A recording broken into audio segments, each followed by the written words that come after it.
बिस्मिल्लाहिर्रहमानिर्रहीम। आज के प्रोग्राम के साथ मैं हूं नुसुल्लाह मलिक।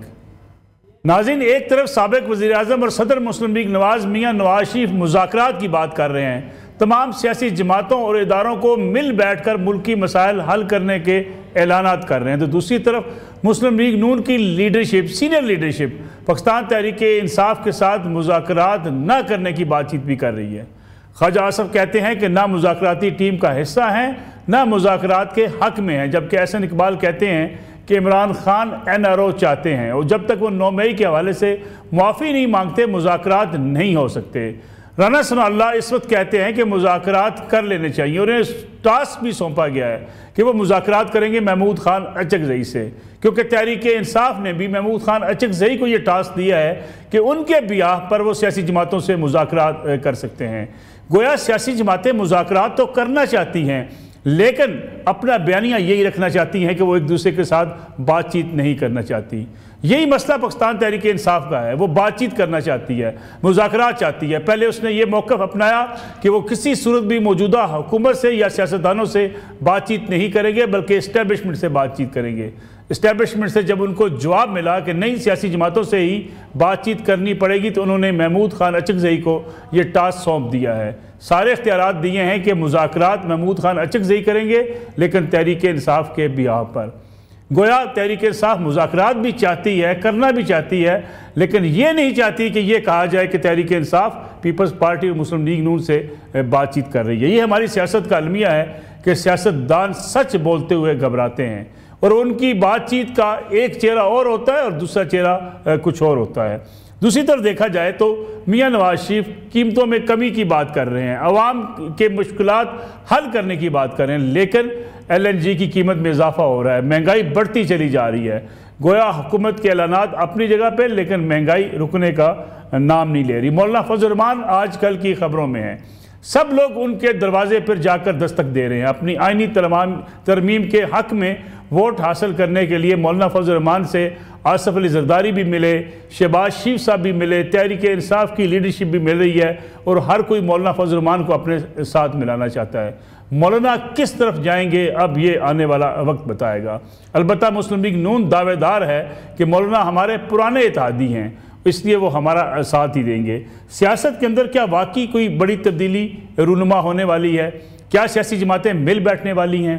क्या आवाम के मसाइल हल करने के लिए सियासी जमातें इकट्ठी हो पाएंगी, एक टेबल पर बैठकर अवामी मसाइल की बात करेंगी, या महज सियासी जमातें एक दूसरे को जो है धोखा देकर सियासी मामलात या सियासी मुज़ाकरात की बात करेंगी?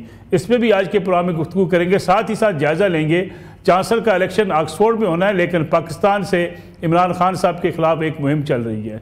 ये मुहिम क्या नतीजा सामने लाएगी और आखिर क्यों ज़रूरत महसूस की जा रही है इमरान खान साहब के मुखालफिन को कि वो ऑक्सफोर्ड यूनिवर्सिटी के इलेक्शन के हवाले से जहाँ चांसलर का इंतखाब होना है, वहाँ इमरान खान साहब को हर सूरत बाहर देखना चाहती है। ये भी आज के प्रोग्राम का मौजू होगा। हमारे साथ सीनियर रहनुमा पाकिस्तान तहरीक इंसाफ के मुल्क के मुमताज़ कानूनदान अहमद अवैस साहब मौजूद हैं, उनके साथ तशरीफ़ रखते हैं सेनेटर नासिर भट्ट साहब पाकिस्तान मुस्लिम लीग नवाज़ के सीनियर रहनुमा हैं, जबकि मुजम्मिल सोहरवर्दी साहब सीनियर साफ़ी सीनियर तजियाकार आज के प्रोग्राम में शरीक गुफ्तगू होंगे। अहमद अवैस साहब, बहुत शुक्रिया प्रोग्राम में वक्त देने का। प्रोग्राम का आगाज़ में आपसे करना चाहूँगा, ये बताइएगा कि क्या मुज़ाकरात का आगाज़ अब समझ लिया जाए सियासी जमातों के माबैन? मियाँ नवाज शरीफ ने ऐलान किया है कि तमाम सियासी जमातें इदारे मिल बैठे मुल्की मसाइल और अवाम के मसाइल का हल तलाश करें। पाकिस्तान तहरीक इंसाफ ने महमूद खान अचकज़ई को ये टास्क दिया है, उन्हें पूरा इख्तियार दिया है कि वो सियासी जमातों से मुज़ाकरात कर सकते हैं on the behalf of PTI। तो क्या आप समझा जाए कि सियासी जमातों और PTI के माबैन मुज़ाकरात का आगाज़ हो गया? बिस्मिल्लाहिर्रहमानिर्रहीम। देखिए, मैं तो ये बात बहुत अरसे से कह रहा हूँ और बाकायदा आपके मुख्तलिफ टॉक शो में, तमाम चैनल्स में जहाँ मौका मिला, मैंने बड़े वजाहत से ये बात की कि ये इससे बेहतर वक्त नहीं है। This is going to be the best of time कि आप इस वक्त जो है एक तो कॉन्फ्रेंस, राउंड टेबल कॉन्फ्रेंस करें कॉन्स्टिट्यूशन को बुनियाद बनाकर, और तमाम पॉलिटिकल पार्टीज़ को, तमाम पॉलिटिकल लीडर्स को, सबको दावत दें उसमें आने की, और उसको कंटिन्यू रखें जब तक एग्जॉस्टिवली सब स्पीचेस करके अपना अपना नुक्ता नज़र बयान करके वो उसको कंसेंसस बिल्ड ना हो जाए। और उसमें at the end of the day जी बाकायदा तौर के ऊपर तमाम ये कमिटमेंट करेंगे पाकिस्तान के आइन के साथ कि पाकिस्तान के आइन जो है हर्फ बहरफ उसको हम फॉलो करेंगे और राइट लेफ्ट ना किसी को होने देंगे ना खुद होंगे। बिल्कुल ठीक। यहां से रूल ऑफ लॉ का बुनियाद बनेगी और फिर आप एक कंसेंसस जो बिल्ड होगा नेशनल बिल्डिंग का वो कामयाबी से आगे चल पड़ेगा। लेकिन अगर हम स्कोर विनिंग के लिए हम एस्टेब्लिशमेंट की तरफ नजरें उठा उठा के देखेंगे कि जी वो हमारे साथ खड़ी है तो हम ताकतवर हैं, जो भी इस तरह करेगा वो मेरे ख्याल में पाकिस्तान से वो दुश्मनी करेगा, वो पाकिस्तान का खैर ख्वाह नहीं है। मैं तो बार बार ये बात कह चुका हूं। लेकिन अहमद अवैस साहब, अगर आप भी लेकिन अहमद अवैस साहब, पाकिस्तान तहरीक इंसाफ की तरफ से बारहा कहा गया, इमरान खान साहब ने कहा कि वो इस हुकूमत से जो बेख्तियार हुकूमत है इनसे हम मुज़ाकरात नहीं करेंगे, हम इस्टेब्लिशमेंट से मुज़ाकरात करेंगे। फिर महमूद खान अचकज़ई अगर बिहाफ पर मुज़ाकरात कर सकते हैं हुकूमत के साथ, सियासी जमातों के साथ, पाकिस्तान तहरीक इंसाफ खुद क्यों नहीं मुज़ाकरात कर सकती? यानी महमूद खान अचकज़ई साहब को दरमियान में डालने की क्या ज़रूरत है? देखिए, ये मैं आपको बताऊं कि इसको थोड़ा सा मिसअंडरस्टैंड किया गया है इस बात को। इमरान खान ने कभी ये नहीं, उनका मकसद कभी भी ये मकसद नहीं था कि पॉलिटिकल पार्टी से ये जो पार्टी हुकूमत बना के बैठी है, चाहे वो फॉल्स है जैसे भी है, हुकूमत बनी हुई है, हम उनसे बात करने को तैयार नहीं है, ऐसी बात नहीं है। लेकिन एट द सेम टाइम वो ये ज़रूर कहते रहे हैं और वो एक ग्राउंड रियलिटी है कि जिस वक्त हम ये देखते हैं कि पाकिस्तान के अंदर इस्टेब्लिशमेंट ने बाकायदा एक कदम आगे बढ़ाया, आगे बढ़ा के उन्होंने इलेक्शन कमीशन को उनके इमा के ऊपर रिगिंग हुई बेताशक इलेक्शंस के अंदर। उसके बाद गवर्नमेंट जो है उनकी मर्जी से बनाई गई, उनके अंदर जो मिनिस्ट्रीज हैं उनकी मर्जी से दी गई।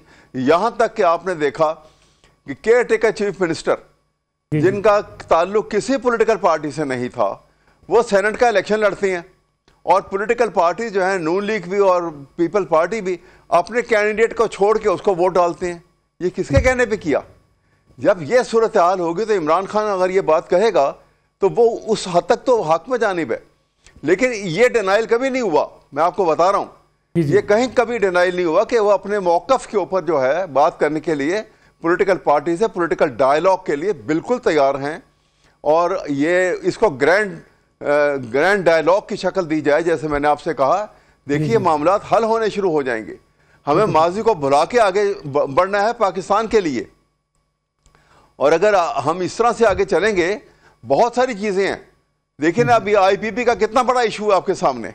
जी ये इशू में आपको पता है कि जो मोहतात अंदाजे के मुताबिक जो अभी तक जो हैंड आउट है इसके ऊपर एग्जैक्टली कि in term of dollar 134 billion dollar जो है गवर्नमेंट ऑफ पाकिस्तान IPP को बगैर एक यूनिट उनसे लिए उनको पैसे अदा कर चुकी है। आप अंदाजा तो लगाइए इस मुल्क के साथ हो कौन रहा है, क्या रहा है। और अब जब थोड़ा आपको पता कि अभी जब डिटेल आई है सामने, 28.3% जो उसका शेयर है वो ये इनका शहबाज शरीफ और उनके बेटों का। अब अंदाजा लगाइए, एज ए गुड जेस्चर इनको चाहिए ये था कि हुकूमत मिल गई, आप प्राइम मिनिस्टर हैं, मुल्क के हालात खराब हैं, आप कहते हैं कि हम सारा पैसा आपको लौटा रहे हैं वापस, बाकियों को पकड़ लें आप, वो भी यहाँ कहीं हैं, सारे गवर्नमेंट के शेयर है, बाहर के लोग तो है ही नहीं इसके अंदर। बिल्कुल ठीक। तो आप इस तरह हाथ बांध के खड़े कि जनाब हम तो कर ही कुछ नहीं सकते, इंटरनेशनल कोर्ट ऑफ जस्टिस में चले जाएंगे। भाई कौन चले जाएंगे? सलमान शरीफ शहबाज जाएगा, आपका बेटा जाएगा इंटरनेशनल कोर्ट ऑफ जस्टिस में। आवाम को बेवकूफ़ ना बनाएं, कौम के लिए कुछ करें और आगे निकल के करें, दिल से करें। देखिए हालात कैसे सुधरेंगे। हम तो ये कहते हैं, बार बार मैं ये बात कह रहा हूं। जी। और दूसरी बात ये एक मैं बहुत ज़रूरी बात आपसे करनी है आज के हवाले से। जी। आप देखिए कि बजट का सेशन हुआ, नए टैक्सेस लगे और कहा कि सबको इनके टैक्स की ब्रैकेट में लाया जाएगा। दो तबकों को टैक्स की ब्रैकेट की छूट है। एक अमीर तरीन तबका जिन्होंने पाकिस्तान से बाहर अपने बड़ी बड़ी इमारतें बनाई हैं, दुबई में उनके स्काई हाइज, उनके टावर हैं, मालिक हैं उनके, अनडाउटेडली मालिक हैं उनके। उनसे एक धेला भी किसी ने मांगा है कि तुमने इतनी पैसा बना लिया है, ये वक्त मुल्क इस कदर परेशानी में हाल है, परेशान हाल लोग हैं, इनके अंदर हम तुमसे इतना पैसा मांगते हैं, दो। बेशक वो आपकी बिल्डिंग है तो उसको वहाँ पे नीलामी हो जाए, उसकी कोई बात नहीं है। इसी तरह से 55% से ज़्यादा लोग बिलो पॉवर्टी लाइन ज़िंदगी गुजार रहे हैं। बजट में किसी ने उन 55% जो लोग हैं वो उनकी आबादी के लिहाज से हमारी जो है वो तकरीबन कोई 12.5-13 करोड़ आबादी बनती है उनकी। कभी किसी ने पूछा उनके वो ज़िंदगी कैसे गुजार रहे हैं और उनके हालात को बेहतर करने के लिए भी कुछ करना है? फिर कहते हैं कि जनाब मुल्क में कोई पैसा नहीं दे रहा और लोग ताउन नहीं कर रहे, कैसे करें? बिल्कुल ठीक है, मैं वापस आता हूँ अहमद अवैस साहब, आता हूँ मैं आपकी तरफ वापस आता हूँ। जी, मैं नासिर भट्ट साहब से भी इन सवालों के जवाब दे लें। नासिर भट्ट साहब, मियां नवाज शरीफ साहब मुज़ाकरात की बात कर रहे हैं, डायलाग की बात कर रहे हैं। वो कहते हैं तमाम सियासी जमातें इदारे मिल बैठें ताकि मुल्की मसाइल का हल हो और जो आवाम के मसाइल हैं ख़ासतौर पर महंगाई, उसका भी रास्ता रोका जाए। लेकिन दूसरी तरफ ख्वाजा आसफ साहब कहते हैं ना मुज़ाकरात का हामी हूँ ना मुज़ाकराती टीम का हिस्सा हूँ। एहसन इकबाल साहब कहते हैं जब तक 9 मई के हवाले से माफ़ी नहीं मांगी जाएगी मुज़ाकरात नहीं होने चाहिए। मुस्लिम लीग नवाज़ के अंदर क्या हो रहा है? फिर अगर आप अवामी मसाइल हल करने की बात कर रहे हैं तो आज ही LPG की कीमतों में इजाफा कर दिया गया 6 रुपये फ़ी किलो, यानी आम आदमी के मसाइल तो बढ़ते चले जा रहे हैं। फिर सियासतदान मिल बैठेंगे तब भी क्या करेंगे? बिस्मिल्लाहिर्रहमानिर्रहीम। मेरे ख्याल अवैस साहब की उन्होंने बातें सुनी है। 2018 में भी जब इलेक्शन हुआ था तो प्लीज़ ये बता दें कि इमरान खान को जिन लोगों ने मुसल्लत किया था, वोट चोरी की थी, आ गए थे मियां नवाज शरीफ साहब जब उस वक्त वज़ीर आज़म थे, उस वक्त का साकिब निसार चीफ जस्टिस जो था उसने मियां साहब को पनामा से लेके कुछ नहीं मिला, फिर हकामे पे फारिग कर दिया। उनको कहा कि आप तो अपनी पार्टी के सदर भी नहीं रह सकते। उस वक्त पेट्रोल कितने का था आप ज़रा बता दें, डॉलर कितने का था आप ज़रा बता दें। तो ये वही चीज़ें जो जिन लोगों ने मिलकर, आप अभी मेरी बात सुन लें फिर जवाब नहीं, आपके पास जवाब नहीं है। आपने ये जो बातें की है ना, मैं आपको बताऊं, इमरान खान एक सर्टिफाइड चोर आदमी है। उसने आज आप मुझे बताएं 190 मिलियन पाउंड लंदन से आया। मलक रियाज जो वहाँ उसकी मनी लॉन्ड्रिंग वो जो जायदाद थी वो पकड़ी गई कि आप उसकी वाइट मनी नहीं बनी। NCA नेशनल क्राइम एजेंसी ने उसकी 6 महीने पूरी इन्वेस्टिगेशन की और उसके बाद उन्होंने कहा जी कि ये बंदा जो है ये हमें सर्टिफाइड नहीं कर सका कि जो उसकी मनी है वाइट मनी है। और मलिक रियाज वो बंदा था जिसको इधर सुप्रीम कोर्ट ने जुर्माना किया हुआ था। पैसे जब वहाँ से आए, उसमें एक शहजाद अकबरिया जो भागा हुआ है, तो जब पैसे यहाँ आए तो इमरान खान ने किस कैपेसिटी में एक बंद लिफाफे को लहराया, काबीना को कहा कि आप इसकी मंजूरी दे दें। ठीक है, बात यह है कि रियलिटी जो है उसको माननी चाहिए। अब आप मुझे बताएं, ये जितने हालात इस IPP की आपने बात की, तो 2022 में तो इमरान खान वज़ीर आज़म था, उसने उनको रीशेड्यूल क्यों किया? ये भी आप ज़रा मुझे जवाब दे दें। उस वक्त उसको नहीं पता था, जब ये मायदे हुए थे उस वक्त डॉलर 40 रुपए का था, 50 रुपए का था। ठीक है ना, तो क्यों गलत किया? उस वो किधर है फिर उसकी वो, हम तो हैं गलत, तो वो क्या है? वो तो इससे भी उसने गलत किया, उसने कोई कौम का नहीं सोचा। उसकी ज़िंदगी में एक ही मकसद था कि चीफ जस्टिस मेरा हो, आर्मी चीफ मेरा हो और मुझे ISI का सरबराह फैज़। अब आप मुझे बताएं ना, उसकी चीज़ें पकड़ी गई ना, जेल में जैसे वो ज़िंदगी गुजार रहा है ना, वो उसने वहाँ उसको कहता है मुझे देसी मुर्ग चाहिए, मुझे देसी घी चाहिए। कोर्ट ने उसके लिए सब इजाज़त उसको दी हुई है। मेरे लीडर को तो घर से खाना नहीं आने दिया जाता था। तो बात यह है कि अब अगर सब लोग इकट्ठे बैठ के, मैं ये फिर कहूँगा, अगर सब लोग सारी सियासी जमातें, इमरान खान का तो आप रिकॉर्ड देख लें, जब वो वज़ीर आज़म था तो वो कहता था मैंने इनसे बात ही नहीं करनी। ये अपोजिशन से आज तक वो मिला नहीं। लेकिन अभी तो मियां नवाज शरीफ बातचीत के जिक्र कर रहे हैं, वो कह रहे हैं बातचीत होनी चाहिए। ख्वाजा आसिफ साहब, एहसन इकबाल साहब क्यों मुखालफत कर रहे हैं? नहीं देखें, वो 9 मई, आपको पता है ना 9 मई क्या है? ये इमरान खान 9 मई की माफ़ी इसको मांगनी चाहिए। ये कभी कहता है जी कि मुझे फुटेज दिखाएं, कभी कहता है जी अच्छा मेरे बंदे हुए तो मैं उनको जमात से निकाल दूंगा। बात यह है कि वो लोग कौन है जो वीडियो पे कह रहे हैं? वो थी डॉक्टर राशिद, वो कह रही थी इधर आओ, हमने उधर जाना है, आर्मी चीफ के घर जाना है, हमने जाना है उधर जो कोर कमांडर है उसके घर।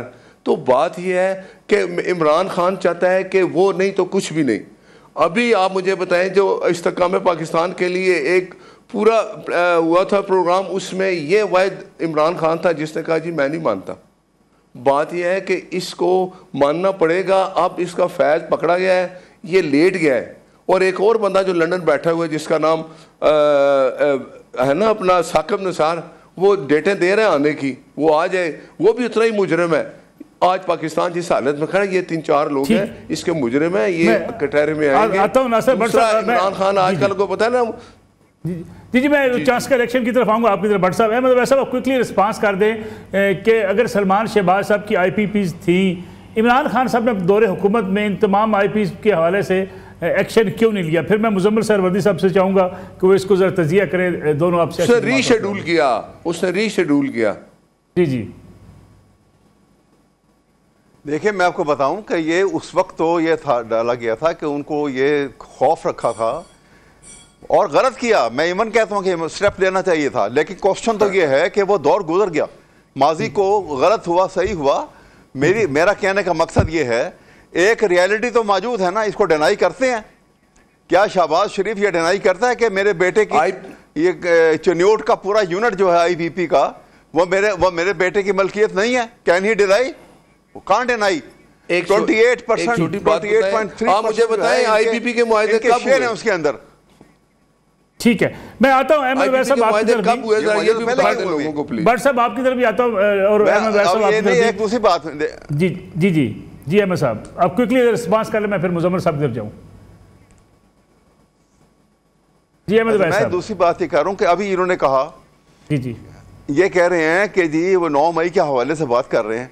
देखिए, हम तो बार बार कह रहे हैं, हमारे नज़दीक वो एक ऑर्केस्ट्रेटेड प्लान था, जुडिशियल इंक्वायरी कराओ। हमने कहा जो सामने आ जाएंगे और उसके नतीजे में जो बंदे पता लगेगा ये PTI के थे, इन्होंने ये हरकतें की हैं, उनको सजा दें आप। बिल्कुल ठीक, कोई उनको ना नहीं कर सकता किसी सूरत। दूसरी बात सुनिए मेरी बात सुनिए जी। साथ ही साथ ये, लेकिन एट द सेम टाइम हम ये कहते हैं कि आप जब ये करेंगे, आपने आज 1.25 साल से 1.5 साल हो रहा है 9 मई के वाकया को, आपने क्यों ट्रायल नहीं किया उसका? बताइए, कभी ऐसा भी हुआ है? कोर्ट ने कानून ये कहता है ना, इसका जवाब भी मैं लेता हूं अहमद वैसा। नहीं दिया बा, नहीं, मैं सुनिए मैं आपको बता दूं, ये बात जो है ना बड़ी हुई है, कोर्ट ने कोई स्टैंड नहीं दिया। तो मैं नहीं चल सकते। मेरी बात नहीं, वो तो मिलिट्री कोर्ट के हवाले से नहीं है कि आप सिविलियन के कोर्ट ने केस है वो मिलिट्री कोर्ट में नहीं चल सकते। एक मेरी बात सुन लीजिए, मैं अलग बात है, सुनिए तो सही ना। कोर्ट ने स्टे नहीं दिया हुआ, कोर्ट ने कहा है आप ट्रायल मुकम्मल करें, हम ट्रायल को नहीं रोक रहे हैं, आप मुकम्मल करें। फाइनल जो आपने सजा देनी होगी वो subject to the decision of the Supreme Court होगा। मैं अब दोनों मेहमानों की वापस आता हूं। मुजम्मिल सरवर्दी साहब, आपने फिर वही बात कर दी। जी भट्ट साहब, मुझे मुजम्मिल साहब से इनपुट लेने वापस आता हूं आपकी तरफ। मुजम्मिल सरवर्दी साहब, जिसका जिक्र मैंने अपने आगाज में भी किया, मैं भट्ट साहब से ये सवाल भी पूछा, मियाँ नवाज शरीफ साहब बड़ा ऐलान कर रहे हैं, वो कह रहे हैं कि अवाम को रिलीफ देने के लिए तमाम सियासी जमातें इदारे मिल बैठें और सियासी जमातें मुज़ाकरात करें, लेकिन ख्वाजा असद साहब या एहसन इकबाल साहब मुज़ाकरात के नाम सिर्फ हक में दिखाई देते हैं बल्कि मुखालफत करते हुए दिखाई दे रहे हैं। देखें, मुज़ाकरात में पार्लियामान के अंदर मुज़ाकरात हों तो वो तो रोज़ एडवाइजरी कमेटी की मीटिंग नहीं होती स्पीकर के पास, उसमें PTI मौजूद होती है। और अगर किसी जगह पे कोई APC बुलाई जाए और उसमें लीडर ऑफ द अपोजिशन को बुलाया जाए तो वो लीडर ऑफ द अपोजिशन चला जाए तो PTI की शिरकत हो गई। ये ज़रूरी तो नहीं ना कि वो अडियाला से बानी PTI ने आना है, और अगर बानी PTI अपने लीडर ऑफ द अपोजिशन को रोक दे तो वो और बात है। जो पार्लियामेंट के अंदर PTI मौजूद है उससे तो बात हो सकती है, जो जेल में PTI मौजूद है उससे बात नहीं हो सकती, मैं समझता हूँ। जब आप कहते हैं कि जी बातचीत के दरवाजे अडियाला से खुलेंगे तो फिर कहा जाता है कि माफ़ी के बगैर नहीं खुलेंगे, पहले माफ़ी मांगे। तो इसलिए मेरे ख्याल में अगर पार्लियामेंट के अंदर किसी पैकेज पे, कोई मिसाक मईशत पे, कोई इकनॉमिक नेशनल एक्शन प्लान पर बातचीत होगी, या प्राइम मिनिस्टर हाउस में कोई APC बुलाई जाए या कोई बुलाया जाए, उसमें अगर PTI का वफद कोई शिरकत करेगा तो मेरे ख्याल में वो मुमकिन है। लेकिन अगर ये कहा जाएगा कि उसके लिए आप पहले बानी पीटीआई को जाके दावतनामा दें तो फिर वो मुमकिन नहीं होगा, जहाँ तक मुझे समझ है।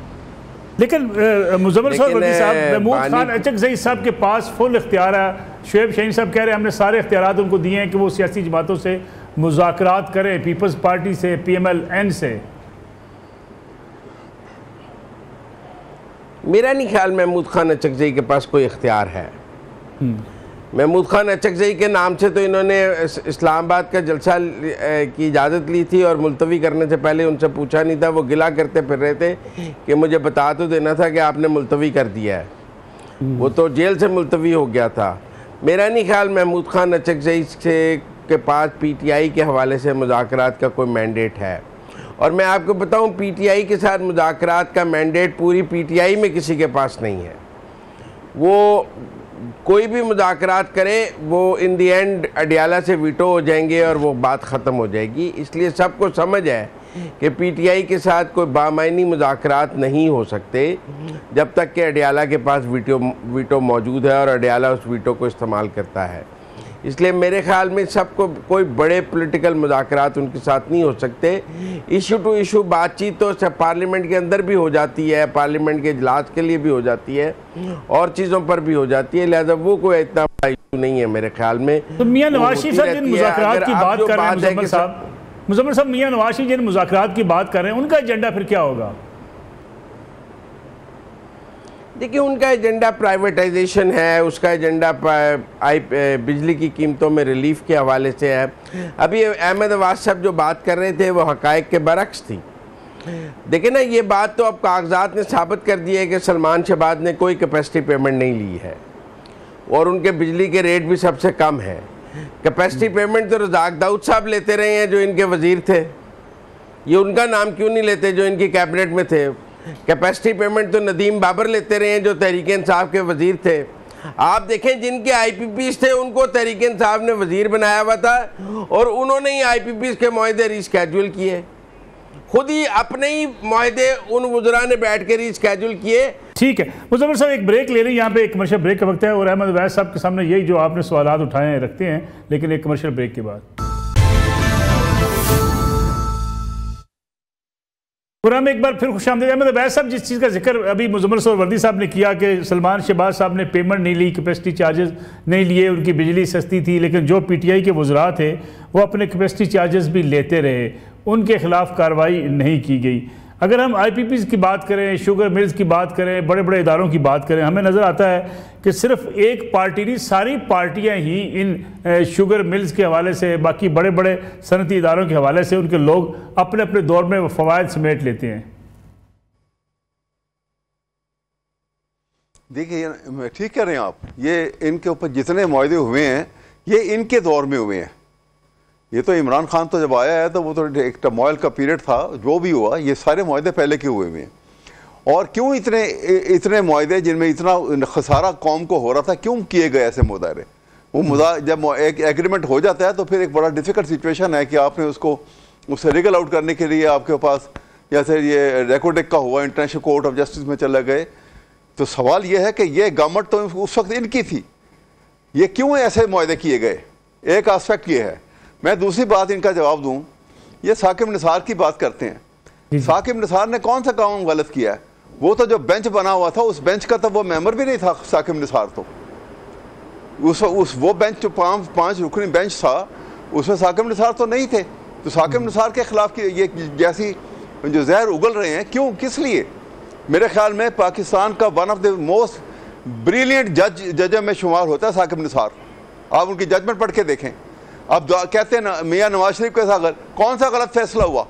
क्या वो एवरफील्ड की वो जो है प्रॉपर्टी जो है वहाँ लंदन के अंदर, और वो अजीज़िया के प्रॉपर्टी सऊदी अरेबिया में, क्या वो मौजूद नहीं है आज भी नवाज शरीफ के नाम के ऊपर? कहाँ से आई?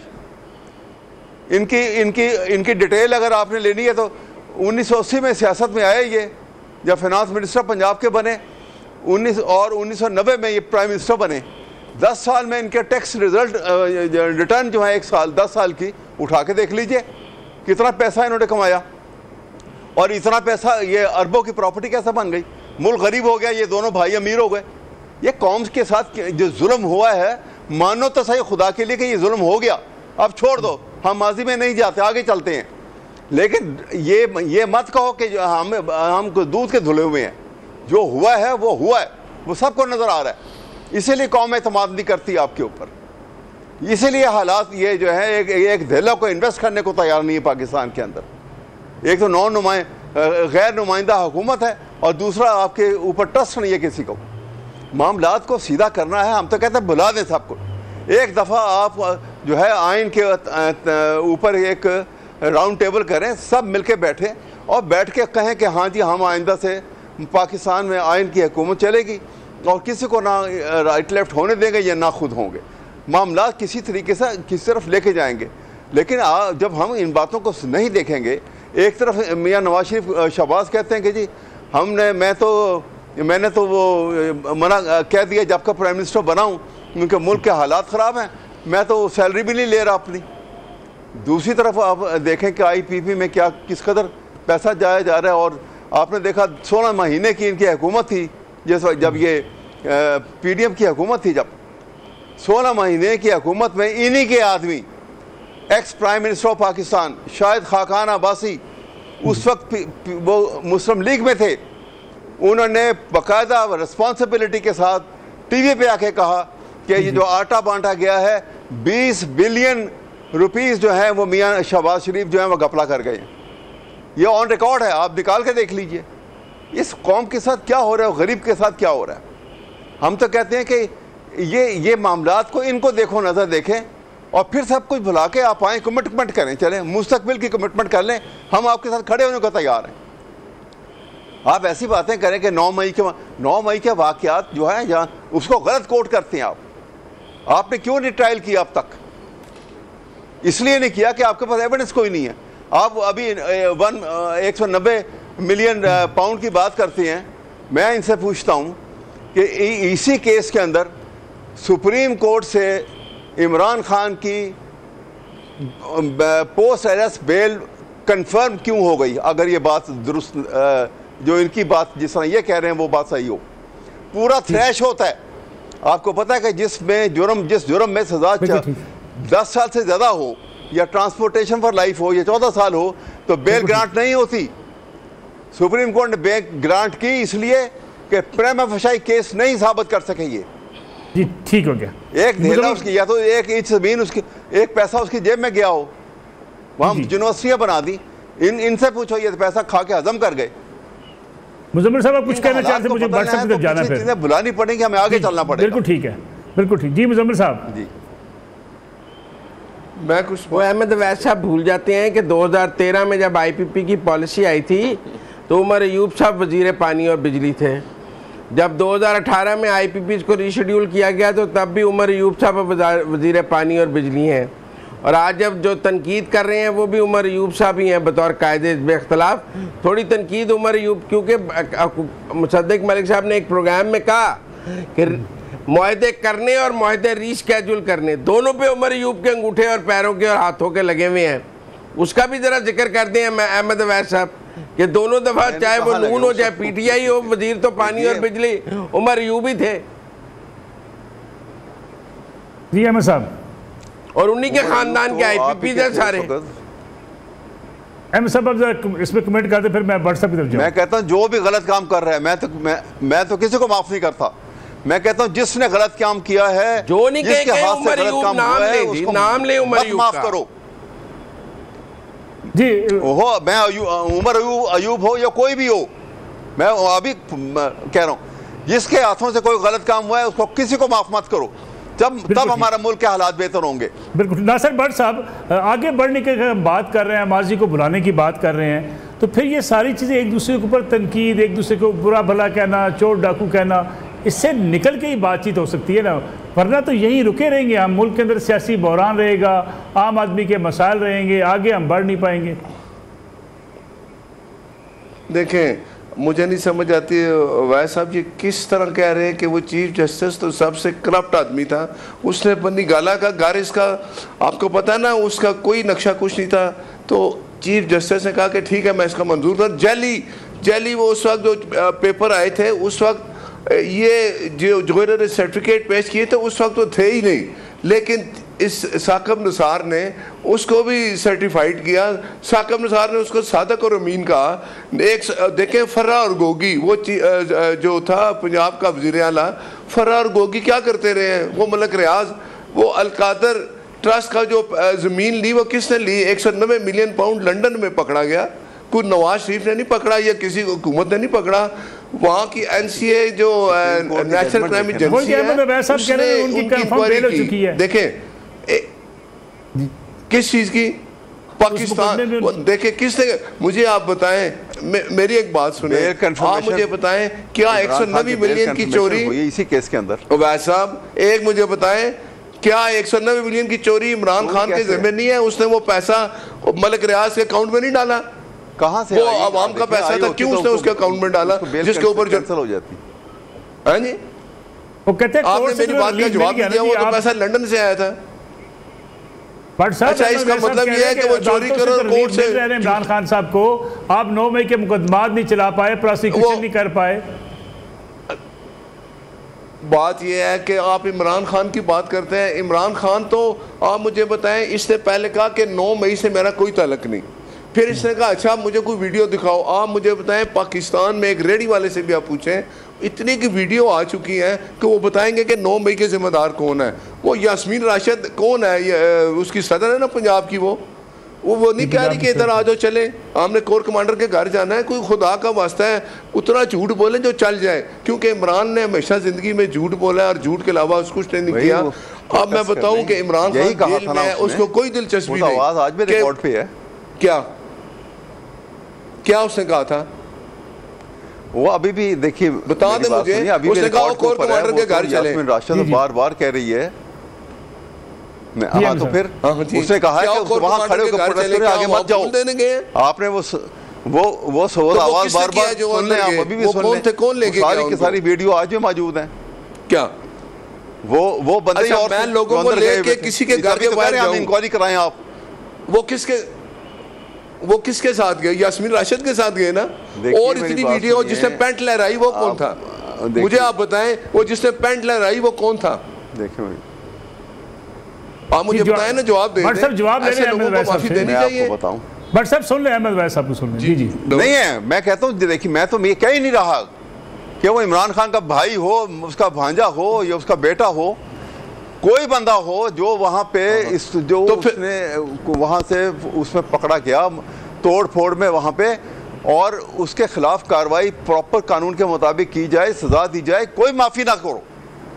मैं कब कह रहा हूँ कि माफी करो उसको, तो कोई भी हो जाए, लेकिन आप इंक्वायरी कराएं ताकि इंक्वायरी से ये साबित हो जाता। मेरी बात सुने, मैं आपको बताऊं, आप मेरी बात सुनिए, आप मैं आपका जवाब देता हूं। सुनिए, इन्होंने आपने आईजी पुलिस का वो टाइम लाइन दी, उन्होंने प्रेस कॉन्फ्रेंस की और उन्होंने बताया कि जी इतना भाई जुलूस चला फलां जगह और शेर पबरी से गुजरा था, वो ये टाइम था। और जब कोर कमांडर हाउस के बाहर पहुंचे तो 5:35 हुए थे और कोर कमांडर हाउस के अंदर जो तोड़फोड़ हो रही थी उससे वहाँ उस टाइम पर वहाँ क्लॉक लगा हुआ था लॉबी में, और उसमें उस क्लॉक के ऊपर जो टाइम था वो 5:07 है। आज भी वो महफूज है, वो टाइम और ये टाइम आप अंदाजा लगाइए आप। ये तो इसीलिए कहते हैं वो बंदे कौन लेके गया? तो सारी बातें खुल के सामने आती हैं। मैंने उस ठीक है, मैं आता हूँ बट साहब मुजम्मिल साहब हाथ में दी थी। मुजम्मिल साहब, हुकूमत पंजाब हुकूमत ये देखें, छोड़े पेंट, प्रोसिक्यूशन में गलती है पंजाब हुकूमत की, कौम रिजेक्ट कर चुकी है इस बात को। देखिए ना, हम तो कौन से माफी मांगेगा इमरान खान? इसको रिजेक्ट कर चुकी है, कौम ने 3 करोड़ वोट देके रिजेक्ट कर दिया, अपनी फौज पे हमला किया। ये दुश्मन भी नहीं करता, रिजेक्ट कर दिया। आप मुझे इंक्वायरी होगी। जी मुजम्मिल सरवर्दी साहब, आपको होगी तो पता लगेगा ना कि क्या हुआ। इंक्वायरी मुजम्मिल सरवर्दी साहब, गलती है प्रोसिक्यूशन में या मुकदमात ना चलाना हुकूमत की गलती नहीं है?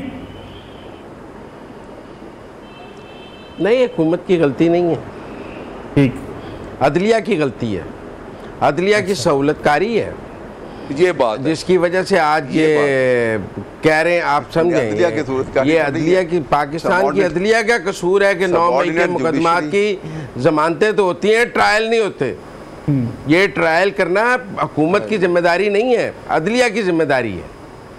क्यों नहीं रोजाना की बुनियाद पर मुकदमा चलाए जाते हैं? किसके पास है? जमानतों के तो चलाए जाते हैं, ट्रायल नहीं है। प्रोसिक्यूशन तो बरी करते हैं, नहीं है प्रोसिक्यूशन तो ट्रायल तो चलाए ना हुकूमत, अदालत।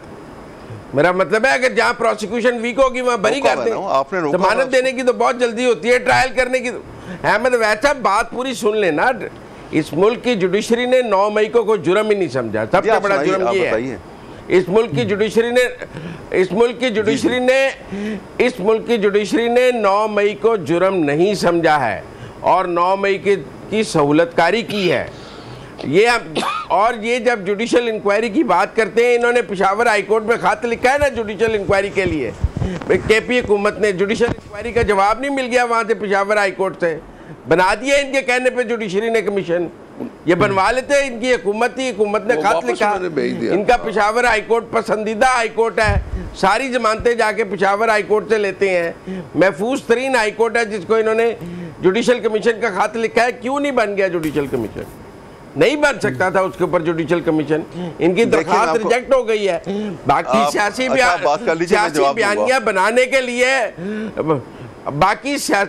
बाकी सियासी बयानियां अपनी जगह बना ले। अब बात करते हैं एजाज चौधरी की, वो ऑडियो सुन ले कि हमने रैंक चेक कर दिया है कोर कमांडर का घर। ये पीटीआई के सेनेटर थे ना जो गुफ्तगू कर रहे थे कि हमने रैंक चेक कर दिया है कोर कमांडर का घर। भाई कौन कह रहा था? पीटीआई का सेनेटर कह रहा था। फिर आप कहते हैं तो देना उनको, उसके बाद आप ये बता दें हमें कि 36 शहरों में ये, मेरी बात सुने ना, 36 शहरों में ये वाकया हुआ है, 36 शहरों में ये वाकया हुआ है और 36 शहरों में आपने सिर्फ अस्करी तंसीबात पर हमला किया है। ऐसा तो एक दहशतगर्द तंजीम ही करती है। अहमद वैस साहब को जवाब देने इस पे, मुजम्मल साहब इसमें जवाब देने काम नहीं है। जी अहमद वैस साहब मुझे जवाब देने दें।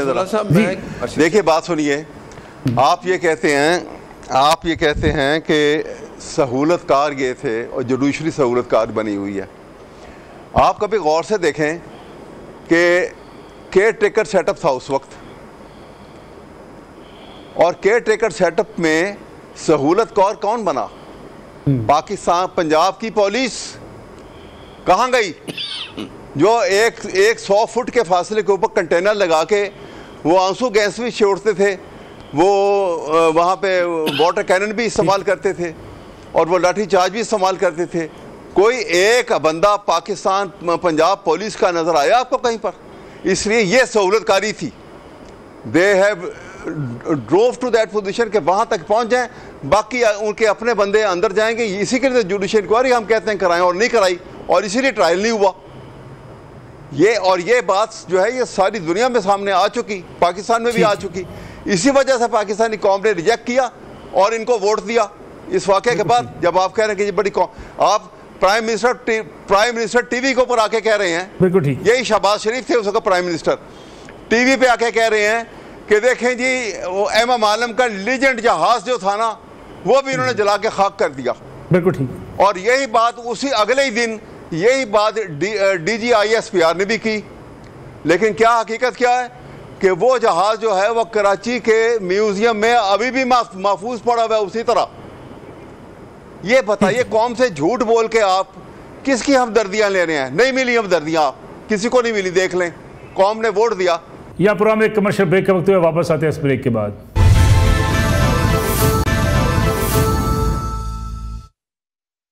प्रोग्राम एक बार फिर खुशामदीद। सर चूंकि प्रोग्राम का वक्त बिल्कुल खत्म होने वाला है, छोड़ दें आप खत्म करें। नासिर साहब प्रोग्राम का वक्त चूंकि खत्म होने वाला है, ऑक्सफोर्ड का इलेक्शन है, ऑक्सफोर्ड के चांसलर इलेक्शन है, आपको मसला क्या उससे? इमरान खान इलेक्शन लड़ने जा रहे हैं, पंजाब में आप कैंपेन चला रहे हैं, ईमेल्स कर रहे हैं, खतूत लिख रहे हैं।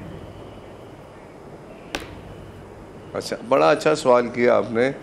ये बरतानिया में इमरान खान उनको क्या आमना बताएं कि अब पाकिस्तानी जो वहाँ रहते हैं कि बताएं कि जिस बंदे को आपने रखा है वो पाकिस्तान में उसके ऊपर मुकदमात हैं, वो चोरी में पकड़ा गया है, उसके खिलाफ फैसले हो चुके हैं। ये हमने हज़ारों लोग ईमेल कर रहे हैं ऑक्सफोर्ड यूनिवर्सिटी को। आप मुझे बताएं ये सर्टिफाइड चोर है? ये चोरी 190 मिलियन की चोरी नहीं है, ये क्या है? उसके खिलाफ फैसले नहीं हो चुके? चोरी हो गई आपकी? इमरान खान के खिलाफ वहाँ लोग ये 190 मिलियन जो लंदन से आया, जी वो इमरान खान ने उस मलिक रियाज के अलकादर, मुझे बताएं ना, मैं लंदन की बात कर रहा हूँ। ये लोग, इमरान खान अब मकाफात अमल में है। ये मियाँ नवाज शरीफ जब लंदन थे तो इसके जितने पैरोकार होते थे वो घरों के बाहर आ जाते थे, शोर डालते थे। अब तो असली चोरी, हम तो ऑक्सफोर्ड यूनिवर्सिटी में के बाहर भी जाएंगे, पाकिस्तानी जा रहे हैं जो महबे वतन पाकिस्तानी हैं, वो उसकी असलियत बता रहे हैं। हज़ारों लोग ईमेल कर रहे हैं कि ये एक सर्टिफाइड चोर है। वहाँ तो वो उसका क्राइटेरिया में ये पूरा ही नहीं आता इमरान खान, ठीक है। तो हमें ये काम, अब ये तो शुरू हुआ है ना, अब हम बताएंगे। ये हर पाकिस्तानी का फ़र्ज़ है जो रहता है कि वो बताए कि जिसके लिए ये बंदा उसके लिए क्वालिफाई नहीं करता, तो क्या हमारा फ़र्ज़ है हम बताएं कि इसने चोरी की है, पकड़ा गया, ये जेल में है। इसके बाकी आपके देखें, फॉरेन फंडिंग केस में ये पकड़ा गया इमरान खान, वहाँ जो बंदा बनता है फिर वो उनको कौन पैसे देगा? ये इमरान खान तो एक इस तरह की हरकतों में फंसा हुआ है, अब जेल में है। इसको ये सजा बहुत जल्द हो जाएगी, जो पहले भी केसों में सजा है, ये हमने वहाँ बताना है। ये लोग वहाँ आके जब झूठ जो बोलते थे ना, वो जेल में है ना, उस आप कुछ दिनों बाद फैसला हो जाएगा, अदालत उसको बरी करे या उसको सजा दे, ये तो अदालत का काम है ना। हम तो चाहते हैं जल्दी हो जाए, लेकिन ये तो एक सर्टिफाइड चोर, और ये केस बड़ा ओपन एंड शट केस है कि इमरान खान ने वहाँ जो पैसे आए वो मलिक रियाज के उस में जमा करा दिए, जो उसको आपका पॉइंट आगे ये अवाम के पैसे थे। तो इमरान खान जो है ना, इमरान खान एक सर्टिफाइड चोर, हमने वहाँ ईमेलें की हैं, मैं नहीं, हमारे अलावा और लोग भी बता रहे हैं उनको कि ये एक सर्टिफाइड चोर है, उनको बताना हमारा फर्ज है। अहमद अवैस साहब, बड़ा शॉर्टली आप इस पे कमेंट कर दें। जो बैरून मुल्क हम एक दूसरे के खिलाफ सियासी जमातें करती हैं, PTI करती रही मियाँ नवाज शरीफ का पीछा करके, रोजाना उनके घर के बाहर मुजाहरे करना, आज इमरान खान साहब के खिलाफ ईमेल्स की जा रही हैं। ये रवश जाते थे तो पीछे करते थे, ये रवश पाकिस्तान के लिए नुकसानदेह नहीं है? इन लोगों को सवाल देखें, सवाल ये है कि पाकिस्तान के बाहर इमरान खान ने कोई अपनी तरफ से कुछ नहीं किया। लोगों ने जो देखा यहाँ पे, वो इनके खिलाफ नवाज शरीफ, शहबाज शरीफ और इसहाक डार, इन लोगों का तो विजिबल है ना, हर एक को नज़र आती है। वो चोरी, वो पैसा जो लूटा हुआ इस मुल्क का, वो तो वहाँ प्रॉपर्टी बनी हुई है, वो उठाई गायब तो हो नहीं सकती ओवरनाइट, और किसके नाम पे हैं वो भी डॉक्यूमेंटेड प्रूफ है। इस वजह से वो चीज़ें तो छुपाई नहीं जा सकती। आप कितना कह लें कि जनाब वो आप मुझे बताएं, आप मुझे बताएं साकिब निसार ने ये कर दिया, फला कर। इमरान खान का इमरान खान ने उसकी बहन जो सिलाई मशीनें चलाती है, उसने दुबई में प्रॉपर्टी ली हुई है, किसकी है वो? ये इमरान खान चंदा लेके चोरी करता था वहाँ, कोई प्रॉपर्टी नहीं है इमरान की प्रॉपर्टी। इमरान खान प्रॉपर्टी भी दिखा दे, कोई कहीं प्रॉपर्टी, क्या कारोबार करता है पाकिस्तान का काम है ये लोगों की जेबों से पैसे निकालना। ठीक है मुजम्मल साहब, क्लोजिंग रिमार्क्स आपकी तरफ से, क्या कारोबार करता है इमरान? ये मुहिम अब इमरान खान के खिलाफ, माजी में इमरान खान अपने मुखालफिन के खिलाफ चलाते रहे, इमरान खान क्या कारोबार करता है जरा बता दें हमें। देखिए ये बातों से कोई फायदा नहीं होगा। देखिए यहाँ पे, देखिए बात सुने, ये बात फायदा होगा कि यहाँ बैठ के ये रियलिटी है, सोच बचार की बात की जाए, पाकिस्तान को आगे चलने की बात करें। आपकी तरफ से ये आप तुर्की ब तुर्की जवाब दे रहे हैं जिसकी कोई हकीकत नहीं है। ठीक है मुजम्मल साहब, आप जरा वाइंड अप कर दे इसको। ये पाकिस्तान है। अच्छा आप मुझे बताएं वो क्या कारोबार करता है? बट साहब क्योंकि प्रोग्राम में खत्म हो गया है, मैं वैसे साहब उसने मुजम्मल साहब का घर लिया, क्या कारोबार? कोई भी नहीं कारोबार किया। जी मुजम्मल साहब, भाई उस तो मैं समझता हूँ कि हमें बैरून मुल्क अपने गंदे कपड़े नहीं धोने चाहिए, और पाकिस्तान की लड़ाई पाकिस्तान के अंदर लड़नी चाहिए। मैं तो इसीलिए बैरून मुल्क मुकीम पाकिस्तानियों के वोट के हक के भी ख़िलाफ़ हूँ। जिसने दोहरी शहरियत ले ली है उससे हमारे यहाँ दोहरी शहरियत का कानून ख़त्म होना चाहिए, और पाकिस्तान के अंदर की लड़ाई हमें पाकिस्तान के अंदर रखनी चाहिए, पाकिस्तान से बाहर वो गंदे कपड़े नहीं धोने चाहिए। ये रवश बहुत गलत साबित की शुरू की गई थे PTI की जानिब से, और इसको ख़त्म होना चाहिए। मुजम्मल सरवर्दी साहब, अहमद अवैस साहब, सेंटर नासिर भट्ट साहब, तीनों मेहमानों को बहुत शुक्रिया। नाज़रीन कल आपकी खिदमत में दोबारा हाज़िर होंगे, इजाज़त दीजिए, अल्लाह हाफ़िज़।